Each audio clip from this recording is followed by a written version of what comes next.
ನಮಸ್ಕಾರ ಸ್ನೇಹಿತರೆ, Kannada jobs corner YouTube ಚಾನೆಲ್ಗೆ ಎಲ್ಲರಿಗೂ ಸ್ವಾಗತ.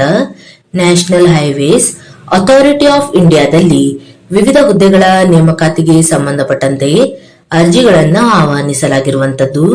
ಇನ್ನು ಯಾವ್ಯಾವ ಹುದ್ದೆಗಳಿವೆ, ಎಷ್ಟೆಷ್ಟು ಹುದ್ದೆಗಳು ಖಾಲಿ ಇರುವಂತದ್ದು, ಏಜ್ ಲಿಮಿಟ್, ಎಜುಕೇಶನಲ್ ಕ್ವಾಲಿಫಿಕೇಶನ್ ಹಾಗೂ ಸೆಲೆಕ್ಷನ್ ಪ್ರೊಸೀಜರ್ ಬಗ್ಗೆ ಈ ಒಂದು ವಿಡಿಯೋದಲ್ಲಿ ಮುಂದೆ ನೋಡ್ತಾ ಹೋಗೋಣ. ನಮ್ಮ ಚಾನೆಲ್ ಅನ್ನು ಯಾರಾದರೂ ಹೊಸದಾಗಿ ನೋಡ್ತಾ ಇದ್ರೆ ಸಬ್ಸ್ಕ್ರೈಬ್ ಮಾಡಿ ಹಾಗೂ ಪಕ್ಕದಲ್ಲೇ ಇರುವಂತಹ ಬೆಲ್ ಬಟನ್ ಅನ್ನು ಕ್ಲಿಕ್ ಮಾಡಿ. ನ್ಯಾಷನಲ್ ಹೈವೇಸ್ ಅಥಾರಿಟಿ ಆಫ್ ಇಂಡಿಯಾದಲ್ಲಿ ಡೆಪ್ಯೂಟಿ ಮ್ಯಾನೇಜರ್ ಹುದ್ದೆಗಳ ಒಂದು ನೇಮಕಾತಿಗೆ ಸಂಬಂಧಪಟ್ಟಂತೆ ಅರ್ಜಿಗಳನ್ನ ಆಹ್ವಾನಿಸಲಾಗಿರುವಂತದ್ದು. ಇನ್ನು ಈ ಎಲ್ಲ ಹುದ್ದೆಗಳನ್ನ ನೇರ ನೇಮಕಾತಿಯ ಮೂಲಕ ಆಯ್ಕೆಯನ್ನ ಮಾಡಿಕೊಳ್ಳಲಾಗುತ್ತಿರುವಂತದ್ದು ಮತ್ತು ಅಭ್ಯರ್ಥಿಗಳು 2025ನೇ ಸಾಲಿನಲ್ಲಿ ಗೇಟ್ ಎಕ್ಸಾಮ್ ನಲ್ಲಿ ಪಡೆದುಕೊಂಡಿರುವಂತಹ ಅಂಕಗಳ ಆಧಾರದ ಮೇಲೆ ನೇಮಕಾತಿಯನ್ನ ಮಾಡಿಕೊಳ್ಳಲಾಗುತ್ತದೆ. ಇನ್ನು ವೇತನ ಶ್ರೇಣಿ ಬಗ್ಗೆ ನೋಡ್ತಾ ಹೋಗೋದಾದ್ರೆ ಈ ಒಂದು ಹುದ್ದೆಗಳಿಗೆ ಆಯ್ಕೆಯಾದಂತಹ ಅಭ್ಯರ್ಥಿಗಳಿಗೆ ಪ್ರತಿ ತಿಂಗಳು 56,100ರಿಂದ 1,77,500ರವರೆಗೆ ವೇತನವನ್ನ ನೀಡಲಾಗುವಂತದ್ದು. ಇನ್ನು ಎಷ್ಟೆಷ್ಟು ಹುದ್ದೆಗಳು ಖಾಲಿ ಇದೆ ಅಂತ ನೋಡ್ತಾ ಹೋಗೋದಾದ್ರೆ ಒಟ್ಟಾರೆ ಭಾರತದಾದ್ಯಂತ 40 ಹುದ್ದೆಗಳು ಖಾಲಿ ಇರುವಂತದ್ದು. ಇನ್ನು ಕೆಟಗರಿ ವೈಸ್ ನೋಡ್ತಾ ಹೋಗೋದಾದ್ರೆ ಯಾರ್ ಕೆಟಗರಿಯಲ್ಲಿ 20 ಹುದ್ದೆಗಳು ಖಾಲಿ ಇದೆ, SC ಕೆಟಗರಿಯಲ್ಲಿ 5, ST ಕೆಟಗರಿಯಲ್ಲಿ 2, OBC non creamy layer ನಲ್ಲಿ 9 ಹಾಗೂ ಇಡಬ್ಲ್ಯೂಎಸ್ ಕೆಟಗರಿಯಲ್ಲಿ 4 ಹುದ್ದೆಗಳು ಖಾಲಿ ಇರುವಂತದ್ದು. ಇನ್ನು ಒಟ್ಟು 40 ಹುದ್ದೆಗಳಲ್ಲಿ 2 ಹುದ್ದೆಗಳು ಫಿಸಿಕಲ್ ಡಿಸೇಬಲ್ ಇರುವಂತಹ ಪರ್ಸನ್ ಗಳಿಗೆ ಮೀಸಲಾಗಿರುವಂತದ್ದು. ಇನ್ನು ಎಜುಕೇಶನಲ್ ಕ್ವಾಲಿಫಿಕೇಶನ್ ಹಾಗೂ ಏಜ್ ಲಿಮಿಟ್ ಬಗ್ಗೆ ನೋಡ್ತಾ ಹೋಗೋದಾದ್ರೆ ಗರಿಷ್ಠ 30 ವರ್ಷದ ಒಳಗಿನ ಎಲ್ಲ ಅಭ್ಯರ್ಥಿಗಳು ಅರ್ಜಿಯನ್ನ ಸಲ್ಲಿಸಬಹುದಾಗಿರುವಂತದ್ದು. ಇನ್ನು ಎಜುಕೇಶನಲ್ ಕ್ವಾಲಿಫಿಕೇಶನ್ ಬಗ್ಗೆ ನೋಡ್ತಾ ಹೋಗೋದಾದ್ರೆ ಸಿವಿಲ್ ಎಂಜಿನಿಯರಿಂಗ್ ನಲ್ಲಿ ಪದವಿಯನ್ನ ಮುಗಿಸಿರುವಂತಹ ಅಭ್ಯರ್ಥಿಗಳು ಅರ್ಜಿಯನ್ನ ಸಲ್ಲಿಸಬಹುದಾಗಿರುತ್ತದೆ.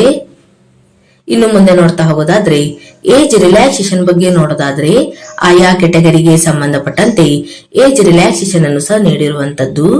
ಇನ್ನು ಎಸ್ಸಿ ಎಸ್ಟಿ ಕೆಟಗರಿಯ ಅಭ್ಯರ್ಥಿಗಳಿಗೆ 5 ವರ್ಷಗಳವರೆಗೆ ಏಜ್ ರಿಲ್ಯಾಕ್ಸೇಷನ್ ಅನ್ನು ನೀಡಲಾಗಿದೆ ಹಾಗೂ ಅದರ್ ಬ್ಯಾಕ್ವರ್ಡ್ ಕ್ಲಾಸಸ್ ಈ ಒಂದು ಅಭ್ಯರ್ಥಿಗಳಿಗೆ 3 ವರ್ಷಗಳವರೆಗೆ ಏಜ್ ರಿಲ್ಯಾಕ್ಸೇಷನ್ ಅನ್ನು ನೀಡಲಾಗಿರುವಂತದ್ದು. ಇನ್ನು ಫಿಸಿಕಲ್ ಡಿಸೇಬಲ್ ಇರುವಂತಹ ಅಭ್ಯರ್ಥಿಗಳಿಗೆ 15 ವರ್ಷಗಳವರೆಗೆ ಏಜ್ ರಿಲ್ಯಾಕ್ಸೇಷನ್ ಅನ್ನು ನೀಡಲಾಗಿದೆ ಹಾಗೂ ಎಕ್ಸ್ ಸರ್ವಿಸ್ ಮ್ಯಾನ್ ಗಳಿಗೆ 5 ವರ್ಷಗಳವರೆಗೆ ಏಜ್ ರಿಲ್ಯಾಕ್ಸೇಷನ್ ಅನ್ನ ನೀಡಲಾಗಿರುವಂತದ್ದು. ಇನ್ನು ಅರ್ಜಿಯನ್ನ ಸಲ್ಲಿಸಲು ಪ್ರಾರಂಭ ದಿನಾಂಕವನ್ನ ನೋಡೋದಾದ್ರೆ ಜನವರಿ 9ರಿಂದ ಫೆಬ್ರವರಿ 9ರ ಒಳಗೆ ಅಭ್ಯರ್ಥಿಗಳು ಅರ್ಜಿಯನ್ನ ಸಲ್ಲಿಸಬಹುದಾಗಿರುವಂತದ್ದು. ಇನ್ನು ಸರ್ವಿಸ್ ಬಾಂಡ್ ಬಗ್ಗೆಯೂ ಸಹ ಮಾಹಿತಿಯನ್ನ ನೀಡಲಾಗಿರುವಂತದ್ದು. ಈ ಒಂದು ಹುದ್ದೆಗಳಿಗೆ ಆಯ್ಕೆಯಾದಂತಹ ಅಭ್ಯರ್ಥಿಗಳಿಗೆ 5 ಲಕ್ಷ ರೂಪಾಯಿ ಅಮೌಂಟಿನ 3 ವರ್ಷದವರೆಗಿನ ಸರ್ವಿಸ್ ಬಾಂಡ್ ಇರುವಂತದ್ದು. ಇನ್ನು ಅರ್ಜಿಯನ್ನು ಸಲ್ಲಿಸುವಂತಹ ವಿಧಾನದ ಬಗ್ಗೆ ನೋಡೋದಾದ್ರೆ ಅಭ್ಯರ್ಥಿಗಳು ಆನ್ಲೈನ್ ಮುಖಾಂತರ ಅರ್ಜಿಯನ್ನ ಸಲ್ಲಿಸಬೇಕಾಗಿರುವಂತದ್ದು. ಇನ್ನು ಅಭ್ಯರ್ಥಿಗಳಿಗೆ ಅರ್ಜಿಯನ್ನು ಸಲ್ಲಿಸಲು ವೆಬ್ಸೈಟ್ ವಿಳಾಸವನ್ನು ಸಹ ನೀಡಿರುವಂತದ್ದು www.nhai.gov.in. ಈ ಒಂದು ವೆಬ್ಸೈಟ್ ಮೂಲಕ ಅಭ್ಯರ್ಥಿಗಳು ಆನ್ಲೈನ್ ಮೂಲಕ ಅರ್ಜಿಯನ್ನ ಸಲ್ಲಿಸಬಹುದಾಗಿರುವಂತದ್ದು. ಆಸಕ್ತ ಮತ್ತು ಅರ್ಹ ಅಭ್ಯರ್ಥಿಗಳು ಈ ಒಂದು ಹುದ್ದೆಗಳಿಗೆ ಅರ್ಜಿಯನ್ನು ಸಲ್ಲಿಸಬಹುದು. ಇವಿಷ್ಟು ನ್ಯಾಷನಲ್ ಹೈವೇಸ್ ಅಥಾರಿಟಿ ಆಫ್ ಇಂಡಿಯಾದಲ್ಲಿ ಕರೆಯಲಾದಂತಹ ವಿವಿಧ ಹುದ್ದೆಗಳ ನೇಮಕಾತಿಗೆ ಸಂಬಂಧಪಟ್ಟಂತಹ ಮಾಹಿತಿಯಾಗಿರುತ್ತದೆ. ಈ ಒಂದು ವಿಡಿಯೋ ನಿಮಗೆ ಇಷ್ಟವಾಗಿದ್ದಲ್ಲಿ ಒಂದು ಲೈಕ್ ಮಾಡಿ, ಶೇರ್ ಮಾಡಿ ಹಾಗೂ ಸಬ್ಸ್ಕ್ರೈಬ್ ಮಾಡಿ. ಜೊತೆಗೆ ಪಕ್ಕದಲ್ಲಿ ಇರುವಂತಹ ಬೆಲ್ ಬಟನ್ ಅನ್ನ ಕ್ಲಿಕ್ ಮಾಡಿ.